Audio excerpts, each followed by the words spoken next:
A reading from the letter of James. James, a servant of God and of the Lord Jesus Christ, to the 12 tribes in the dispersion, greetings.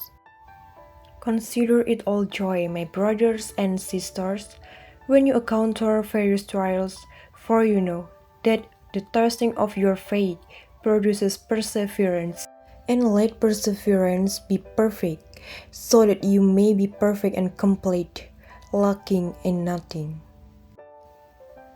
But if any of you lacks wisdom, he should ask God, who gives to all generously and ungrudgingly, and he will be given it. But he should ask in faith, not doubting. For the one who doubts, it's like a wave of the sea that is driven and tossed about by the wind. For the person must not suppose that he will receive anything from the Lord, since he is a man of two minds, unstable in all his ways. The brother in lowly circumstances should take pride in high standing, and the rich one in his lowliness, for he will pass away like the flower of the field. For the sun comes up with its scorching heat and dries up the grass, its flower droops, and the beauty of its appearance vanishes. So will the rich person fade away in the midst of his pursuits. The word of the Lord.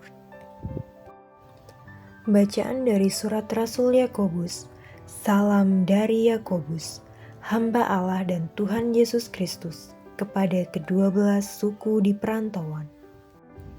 Saudara-saudaraku, anggaplah sebagai suatu kebahagiaan apabila kamu jatuh ke dalam berbagai-bagai pencobaan, sebab kamu tahu bahwa ujian terhadap imanmu itu menghasilkan ketekunan. Dan biarkanlah ketekunan itu memperoleh buah yang matang, supaya kamu menjadi sempurna dan utuh dan tak kekurangan suatu apapun.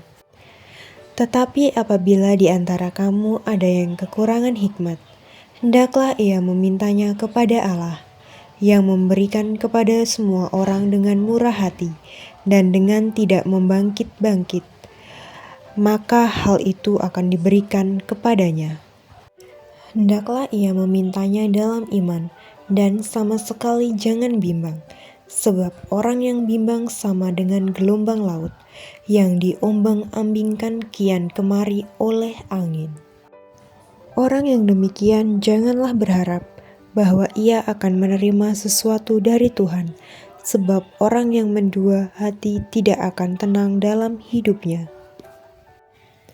Bila seseorang saudara berada dalam keadaan yang rendah, baiklah ia bermegah karena kedudukannya yang tinggi, dan orang kaya karena kedudukannya yang rendah, sebab ia akan lenyap seperti bunga rumput.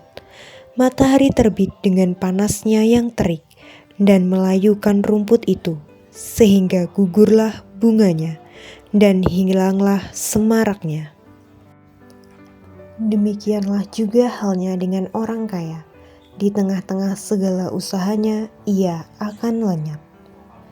Demikianlah sabda Tuhan.